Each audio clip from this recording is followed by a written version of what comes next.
दोस्तों बहुत बहुत स्वागत है आप सभी का। Welcome to Mahesh academy YouTube channel. KBS PRT का आपका एग्ज़ाम होने वाला है और ऐसे में यहाँ पर आज के क्वेश्चन पेपर में यहाँ पर 2017 का केबीएस पीआरटी का हमने क्वेश्चन पेपर लिया हुआ है और आपका जो सीडीपी बाल मनोविज्ञान है, जिसे अब perspective on education and leadership के नाम से आप जानते हो, उन्हीं के क्वेश्चंस को हम देखेंगे कि वर्ष 2017 में किस तरीके के क्वेश्चंस आपके पूछे गए थे विद एक्सप्लेनेशन। लास्ट तक आप हमारे साथ में बने रहिएगा। केवीएस पीआरटी के जो अभी लास्ट टाइम में आपको पढ़ना चाहिए, बिल्कुल वही हैंड रिटन नोट्स आपको हमारे महेश एकेडमी एंड्रॉयड एप्लीकेशन पर मिल जाएंगे। वीडियो के डिस्क्रिप्शन में लिंक दी हुई है, तो ज़रूर एक बार जा करके उसे देखिएगा, एप्लीकेशन को डाउनलोड करिएगा। काफ़ी कुछ फ्री कंटेंट है, पेड कंटेंट्स भी आपको वहाँ से मिल जाएंगे। 111 नंबर क्वेश्चन की अगर हम बात करें, यहाँ पर आपसे कहते हैं कि शिक्षक शिक्षण अधिगम सामग्री का प्रयोग किस लिए करते हैं, क्या रीज़न है। तो अभिप्रेरित करने के लिए, उसको अर्थपूर्ण बनाने के लिए किया जाता है। कहते हैं शिक्षण विधि का अनुसरण करने के लिए, और फिर यहाँ पर आपसे कहते हैं मूल्यांकन के लिए। तो यहाँ पर अभिप्रेरित, ये बात बिल्कुल सही है कि वो मोटिवेट करने के काम आपका जो है वो शिक्षक हो रहा होता है, अलग से मोटिवेट कर रहा होता है, जो एक एक्सट्रिंसिक मोटिवेशन में आपका आएगा। हमने कहा जब हम रोमांचकारी तरीके से, जब हम इंटरेस्टिंग तरीके से पढ़ाने की बात करते हैं, जब हम मीनिंगफुल तरीके से पढ़ाने की बात करते हैं, तब हम टीएलएम को यूज़ में लेकर के आते हैं, क्योंकि अभिप्रेरित करने का काम टीचर का होता है। और यहाँ पर आपसे टीएलएम की बात की हुई है, तो आपका जो सही जवाब हो जाएगा यहाँ पर वो दूसरा हो जाएगा। बाकी यहाँ पर आप एक्सप्लेनेशन बहुत अच्छे से दिया हुआ है, जैसे आप यहाँ से पढ़ सकते हैं। एक अगले क्वेश्चन पर आपको लेकर के चलते हैं, जो कि है आपका 112 नंबर क्वेश्चन। कहते हैं लर्निंग विदाउट बर्डन के नाम से प्रकाशित एक समिति के प्रतिवेदन के लेखक कौन थे। लर्निंग विदाउट बर्डन, शिक्षा बिना बोझ के, आपने बहुत अच्छे से सुना होगा। प्रोफेसर यशपाल का नाम भी आप जानते होंगे। जब हम बात करते हैं इस क्वेश्चन को लेकर के, तो यशपाल समिति 1992-93 में गठित की गई थी। इसकी रिपोर्ट जुलाई 1993 में सरकार को सौंपी गई थी। इस समिति का उद्देश्य था सभी स्तरों पर स्कूली छात्रों का बोझ, उसको कम करने के लिए विधि बनाना और सलाह देना। जो ऐसे में छात्रों पर बोझ है, बस्ते को बोझ को लेकर के हम बात करें और बहुत सारी चीज़ें, तो इसी पर रिपोर्ट जो है वो प्रोफेसर यशपाल के नेतृत्व में सबमिट की गई थी। वह 113 नंबर क्वेश्चन में क्या कहते हैं, कौन सा शिक्षा दर्शन प्रवर्तित अनुशासन की भर्त्सना करता है। मतलब एक तरीके से आप यूँ समझ लो कि जैसे हम कहते हैं ना, उपेक्षा करना, और बच्चों की रुचि पर आधारित सामाजिक अनुशासन की हिमायत करता है, यानी कि उसका पक्षकार है। तो कौन सा दर्शन है जो प्रवर्तित अनुशासन की भर्त्सना, मतलब ऐसी कौन सी चीज़ है जिसमें कहीं ना कहीं जब हम बात करते हैं बच्चों की रुचि के आधार पर हम सोशल, एक जो सामाजिक अनुशासन है उसकी बात करना। प्रकृतिवाद दिया हुआ है यहाँ पर, यानी कि नेचुरलिज्म की बात की हुई है, यहाँ पर आइडियलिज्म की बात की है, प्रैग्मेटिज्म की बात की है, यथार्थ रियलिज्म की बात की हुई है। 113 की अगर हम बात करते हैं, तो यहाँ पर प्रयोजनवाद में इसके बारे में चर्चा की गई है। वह कहते हैं यह प्रभावात्मक अनुशासन की अवधारणा को स्वीकार नहीं करता है। कहते हैं यह शिक्षा दर्शन सामाजिक अनुशासन का समर्थन करता है और विद्यार्थी की रुचि और योग्यता के अनुरूप क्रिया पर आधारित हो। ये क्रियाएं सहयोगी और सामाजिक भी हों। ये बात किसमें कही गई है, प्रयोजनवाद की, या प्रयोजनवाद में इस बारे में चर्चा की गई है। आपसे कहते हैं परिपक्वन है क्या है। जब हम मैच्योरिटी की बात करते हैं तो एक अनुभव प्रकार की अवस्था प्रक्रिया है, एक विकास की प्रक्रिया है, एक समाजीकरण की प्रक्रिया है, या फिर समायोजन की प्रक्रिया है। हम जब परिपक्वता की बात करते हैं, अगर बच्चा मैच्योर हो गया, तो ऐसे में हम ये कहेंगे कि उसका जो विकास है वो कहीं ना कहीं इसी मैच्योरिटी से जुड़ा हुआ है। या फिर डेवलपमेंट जो है एक ब्रॉड कॉन्सेप्ट है, उसी में आपका ग्रोथ आपको देखने को मिलता है। और दूसरी चीज़, जब हम मैच्योरिटी की बात करते हैं तो वह भी इसी का एक अंग ही होगा। तो कहते हैं कि जो परिपक्वन है या परिपक्वता एक विकासात्मक प्रक्रिया है, यानी कि maturity is a developmental process.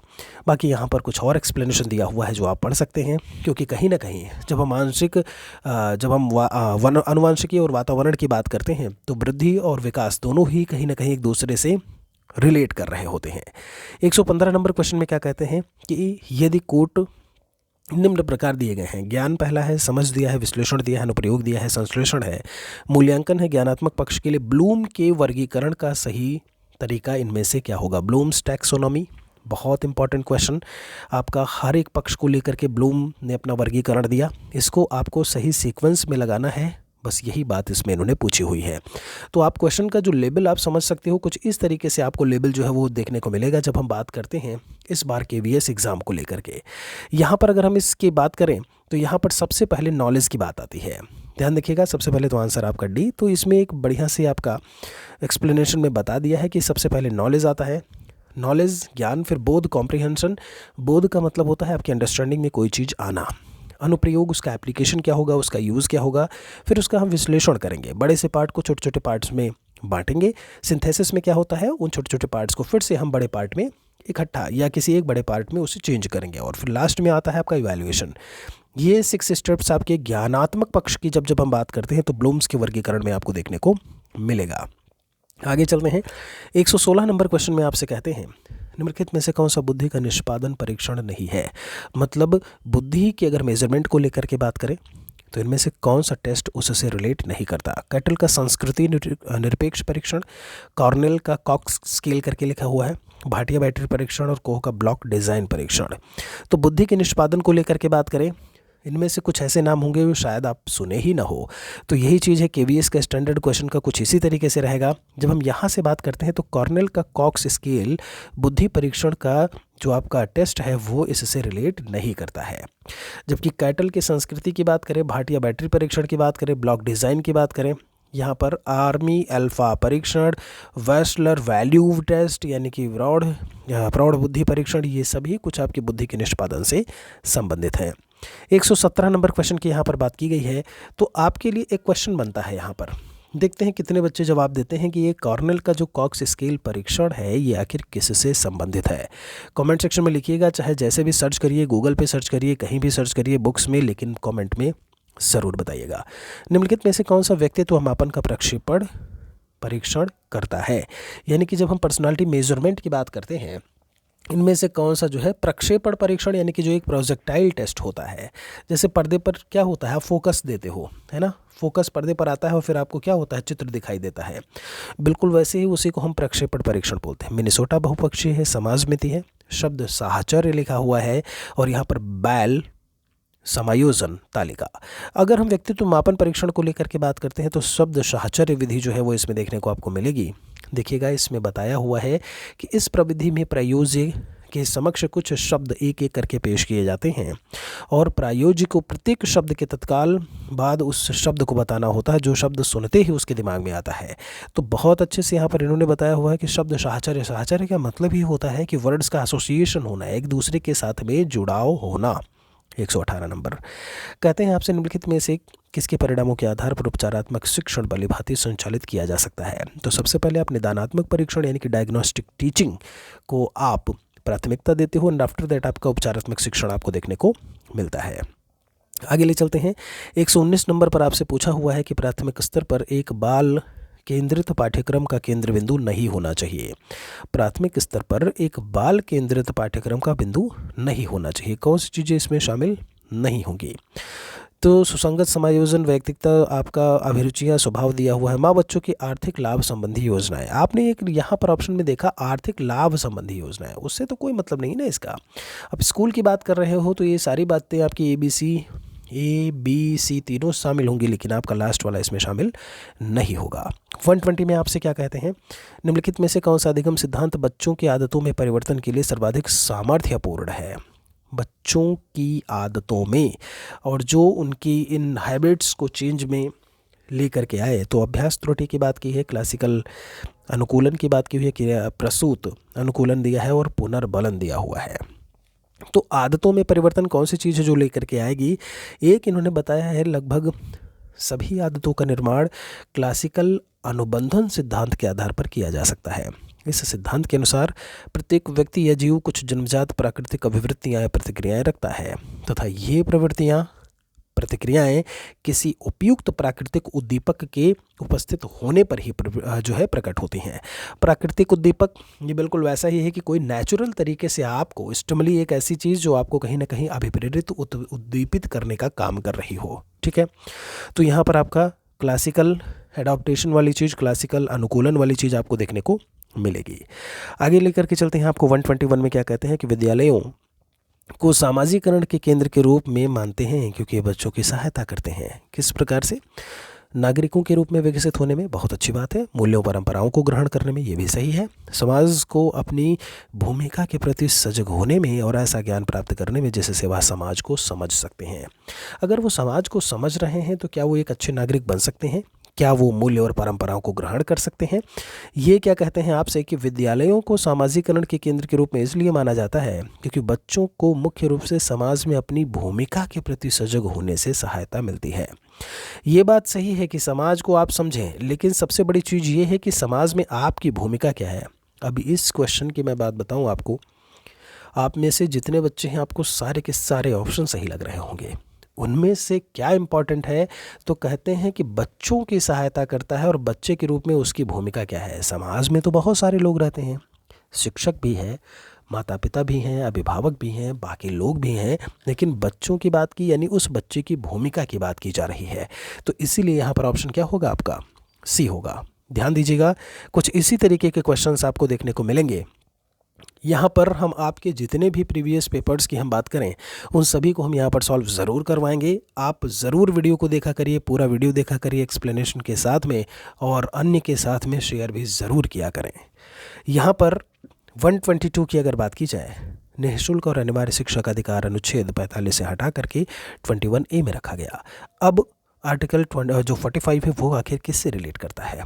अब देखिए, ये जो सवाल आपका पूछ लिया, अगर आपने संविधान का नॉलेज नहीं लिया हुआ है, आप उन क्वेश्चंस मतलब यूपी टेट प्रकार का ये सवाल है आपका, तो यहाँ पर ये कहते हैं कि 6 वर्ष तक की आयु के बच्चों की शिक्षा देखभाल की बात 0 से 14 साल के बच्चों को लेकर के बात की हुई है। यहाँ पर जब 6 वर्ष की आयु की बात करते हैं, बिल्कुल करेक्ट है ये आपका, कि 6 वर्ष से कम आयु के जो बालक होते हैं वो आपके प्रारंभिक बाल्यावस्था की देखरेख और शिक्षा का उपबंध जो है वो आर्टिकल 45 में बताया गया है। आर्टिकल 45 किसका पार्ट है? Directive principles of state policy, जिसे हम राज्य के नीति निर्देशक तत्व कह देते हैं, जो कि आपका भारतीय संविधान में अनुच्छेद संख्या 36 से लेकर के 51 तक में वर्णित है। इस चीज़ को भी यहाँ से ध्यान रखिएगा। आयरलैंड के संविधान से लिया गया है, आयरिश कॉन्स्टिट्यूशन से लिया गया है आपका ये 123। अच्छा, ये चीज़ ध्यान रहे कि अनुच्छेद संख्या 21A आपका एक मौलिक अधिकार के तहत आता है, और मौलिक अधिकारों की बात आपकी अनुच्छेद संख्या 12 से लेकर के 35 तक में की गई है। 123 में क्या कहते हैं? एक कक्ष में विद्यार्थियों को कुछ नहीं बताया जाता है और उन्हें सावधानी पूर्वक बनाए गए प्रश्नों के माध्यम से हल तक पहुंचाया जाता है। वह पास में उपलब्ध पुस्तकों और अन्य सामग्री को उपयोग में ला सकते हैं।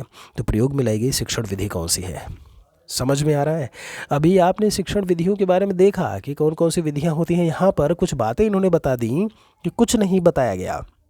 ये कहा गया कि पास में उपलब्ध पुस्तकों और अन्य सामग्री को उपयोग में वो ला रहा है, तो ये विधि कौन सी है? ह्यूरिस्टिक है, प्रोजेक्ट है, समस्या समाधान और प्रयोगशाला, ये होती है ह्यूरिस्टिक विधि। ध्यान दीजिएगा, जिसका सबसे पहले प्रयोग प्रोफेसर आर्मस्ट्रॉन्ग के द्वारा किया गया था, और इसी को हम लोग अन्वेषण या खोज विधि के नाम से जानते हैं, क्योंकि आपके पास में यहाँ पर कहा है कि सावधानी पूर्वक बनाए गए प्रश्नों के माध्यम से हल तक पहुँचाया जाता है। वो बुक्स और जो अन्य सामग्री हैं प्रयोग में ला रहे हैं, दैट मीन्स उनसे वो खोजबीन कर रहे हैं। तो ये आपकी अन्वेषण या खोज विधि के रूप में जानी जाती है। ठीक है, बाकी यहाँ पर कुछ और एक्सप्लेनेशन में दिया हुआ है बहुत ही शानदार तरीके से, जिसका आप स्क्रीनशॉट यहाँ से ले सकते हैं। ठीक है, चलिए आपको आगे लेकर के चलते हैं एक और क्वेश्चन की तरफ। 124 में आपसे क्या कहते हैं कि राष्ट्रीय पाठ्यचर्या की रूपरेखा 2005 में कक्षा 2 तक गृह कार्य की अनुशंसा नहीं की गई है। कक्षा 3 के प्रति सप्ताह कितने घंटे के गृह कार्य की अनुशंसा की गई है? हम आपको बता दें, यहाँ पर एनसीएफ 2005 की बात की गई है। करंट अफेयर्स में आपका एनईपी 2020 बहुत ही शानदार तरीके से पढ़ के जाइएगा।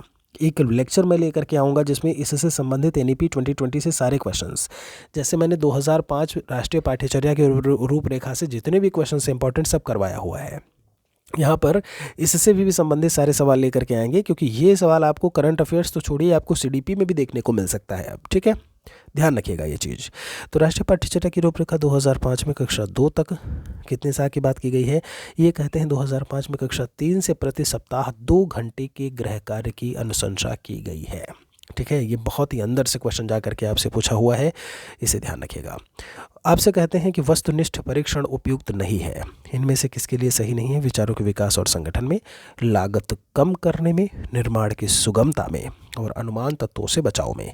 हम जब इस क्वेश्चन की बात करते हैं, ये कहते हैं कि अनुमान तत्वों को प्रोत्साहित करना है, जो इस परीक्षण का एक मुख्य दोष है। बात को समझिएगा। तो इसीलिए यहाँ पर जो उपयुक्त नहीं होगा वो क्या होगा? अनुमान तत्वों से बचाओ। ठीक है, अब वस्तुनिष्ठ टेस्ट क्या मतलब है, आपसे ऑब्जेक्टिव वाले क्वेश्चंस आपको दे दिए, आपसे पूछे जा रहे हैं और आप क्या कर रहे हो, गैस मार रहे हो, है ना, अक्कड़ बक्कड़ बम्बे बोल खेल लो। तो उन तत्वों से बचाव में जो है ये चीज़ें कहीं ना कहीं इसमें डिटेल में और बताई हुई हैं, जिसे आप पढ़ सकते हैं। एक अगले सवाल में कहते हैं कि पड़ोसी विद्यालय के विचार की वकालत जो है वो किसने की थी। देखिए बहुत ही शानदार सवाल। 126 विश्वविद्यालय शिक्षा आयोग आपका आया था 48-49 की बात करते हैं, माध्यमिक शिक्षा आयोग 1952-53 की बात, भारतीय शिक्षा आयोग 1964-66 की बात। ठीक है, आप दौलत सिंह कोठारी जी का नाम सुने होंगे, ये भारतीय शिक्षा आयोग वही है। फिर आपसे राष्ट्रीय शिक्षा नीति 1986 की बात की हुई है, इससे पहले 1968 में राष्ट्रीय शिक्षा नीति आई थी। फिर आपसे जब हम इसकी बात करते हैं तो इसकी वकालत किसने की, तो ये वकालत जो की गई वो कोठारी कमीशन के द्वारा की गई, अध्यक्षता कर रहे थे दौलत सिंह कोठारी महोदय। ठीक है, बहुत अच्छे से याद रखिएगा पड़ोसी विद्यालय का कॉन्सेप्ट। आपसे कहते हैं 127 में, यहाँ पर जब हम बात करते हैं कि बच्चों के व्यक्तित्व का सर्वांगीण विकास तभी अर्थपूर्ण होता है जब वे शारीरिक रूप से स्वस्थ होते हैं, सांवेगिक रूप से स्थिर होंगे। देखिए सर्वांगीण विकास की बात की हुई है, सक्रिय होते हैं, या फिर कहते हैं अपनी कमियों और शक्तियों के बारे में पूर्णतः सजग हैं। अगर वो ये जानते हैं कि उनकी कमियां क्या हैं, उनकी शक्तियां क्या हैं, तो कमियों को वो कहीं ना कहीं ओवरकम करने की कोशिश करेंगे, और जो शक्तियाँ हैं वो तो हैं ही हैं। तो ऐसे में कहीं ना कहीं सर्वांगीण विकास, हम उनकी नैतिकता चीज़ को लेकर के बात करें, भाषाई बात करें, संज्ञानात्मक ज्ञानात्मक पक्ष की बात करें, हम मानसिक पक्ष को लेकर के बात करें, हम उनके सामाजिक पक्ष को, संवेगात्मक पक्ष को लेकर के बात करें, सारे के सारे विकास के बारे में यहाँ पर बात की गई है। ठीक है, आप देखेंगे सब वही बातें लिखी हैं, शारीरिक, मानसिक, सांवेगिक, सारी चीज़ें आपको वही देखने को मिलेंगी। 128 में क्या कहते हैं आपसे, विद्यालय में बच्चों को शारीरिक दंड और मानसिक उत्पीड़न अब आंशिक रूप से प्रतिबंधित है, पूर्णतः प्रतिबंधित है। तो आपने देखा होगा कि शारीरिक दंड और मानसिक उत्पीड़न की जब बात करते हैं तो आपको कहीं भी देखने को नहीं मिलता, और ये है शिक्षा का अधिकार अधिनियम 2009, जिसे RTE राइट टू एजुकेशन के नाम से जानते हैं। 2009 की धारा 17 में शारीरिक दंड और मानसिक उत्पीड़न को पूर्णतः प्रतिबंधित किए जाने का उल्लेख किया गया है। ठीक है, तो इसे याद रखिएगा कि भारतीय संविधान का जो है, माफ़ी चाहेंगे, शिक्षा का अधिकार अधिनियम 2009 के तहत धारा 17 में आपको ये देखने को मिलेगा। 129 में कहते हैं कि कौन सा हार्वर्ड के औपचारिक शिक्षण के पदों का भाग नहीं है। नई सामग्री का प्रस्तुतिकरण, तुलना और संक्षिप्तीकरण की बात की हुई है, सामान्यीकरण, आकलन और मूल्यांकन की बात की है। 129 की बात करते हैं तो हार्वर्ड की स्मृति के शिक्षण प्रतिमान की संरचना का निर्माण 5 पदों में किया गया है, जो हार्वर्ड पंचपद प्रणाली के नाम से जाना जाता है। आपने बहुत बार पढ़ा होगा इसे। ठीक है, तो हार्वर्ड का पंचपद प्रणाली है, और इनमें से कौन सा इसमें नहीं होगा, तो ये सारी चीज़ें आपकी जुबान पर रटी होनी चाहिए। पंचपदों में कौन कौन से हैं, प्रस्तावना अथवा तैयारी, ठीक है, प्रस्तुतिकरण यानी कि प्रीफेस की बात, शुरुआत में प्रस्तुतिकरण, रिप्रेजेंटेशन, स्पष्टीकरण और तुलना यानी कि आपका एक, जब आप क्लैरिफिकेशन देते हो, जब आप कंपैरिजन करते हो, सामान्यीकरण यानी कि जनरलाइजेशन, प्रयोग और अभ्यास यानी कि एक्सपेरिमेंट एंड एक्सरसाइजेस। तो ये पांचों चीज़ें आपको जो है वो हार्वर्ड के पंचपद प्रणाली में आपको देखने को मिलेगी। 130 में क्या कहते हैं आपसे, राष्ट्रीयता के लिए शिक्षा का एक अवगुण क्या है। राष्ट्रीयता के लिए शिक्षा का एक अवगुण क्या है। घृणा और भय का विकास, राजनैतिक एकता की बात है, स्वार्थपरता की प्रेरणा दी है, सामाजिक आर्थिक विकास के बारे में बात की हुई है। 130 नंबर क्वेश्चन की अगर बात की जाए तो राष्ट्रीयता के लिए शिक्षा का एक अवगुण, आप देख रहे हो घृणा की बात की हुई है, यहाँ पर एक भय के विकास को लेकर के बात की हुई है। आप हो सकता है कि उसकी तरफ जाएं, लेकिन स्वार्थपरता की प्रेरणा, क्या मतलब है इसका। कहते हैं कि राष्ट्रीयता की शिक्षा का एक अवगुण स्वार्थपरता की प्रेरणा है। इसीलिए एनसीएफ 2005 में विचार और कर्म की स्वतंत्रता, दूसरों की भलाई, भावनाओं के प्रति संवेदनशीलता, नई स्थितियों का लचीलापन, आर्थिक प्रक्रिया, सामाजिक बदलाव में योगदान देने के लिए काम करने की क्षमता आदि को शामिल किया गया। तो आप यहाँ पर बहुत सारी चीज़ें आपको देखने को मिलेंगी ताकि बच्चों में सहयोग और सद्भावना का जो है वो विकास देखने को मिले। तो यहाँ पर जब हम बात करते हैं दोस्तों आपके क्वेश्चंस को लेकर के, तो अभी फ़िलहाल हम यहीं पर रुकेंगे। वीडियो में अभी आपके इसके आगे 2016 में 130 से 150 क्वेश्चन बचे हुए हैं, और 2017 का जो अभी मैं बता रहा हूँ इसमें भी 130 से 150 बचे हुए हैं। इन सभी को हम सॉल्व ज़रूर करवाएंगे। एक सवाल मैंने आपसे पूछा था, कमेंट सेक्शन में मेंशन ज़रूर करिएगा। महेश अकेडमी एंड्रॉयड एप्लीकेशन को डाउनलोड नहीं किए हैं तो एक बार डाउनलोड करके फ्री के कंटेंट्स को चेक ज़रूर करिए। बहुत बहुत शुक्रिया आप सभी का, धन्यवाद। जय हिंद, जय भारत, वंदे मातरम।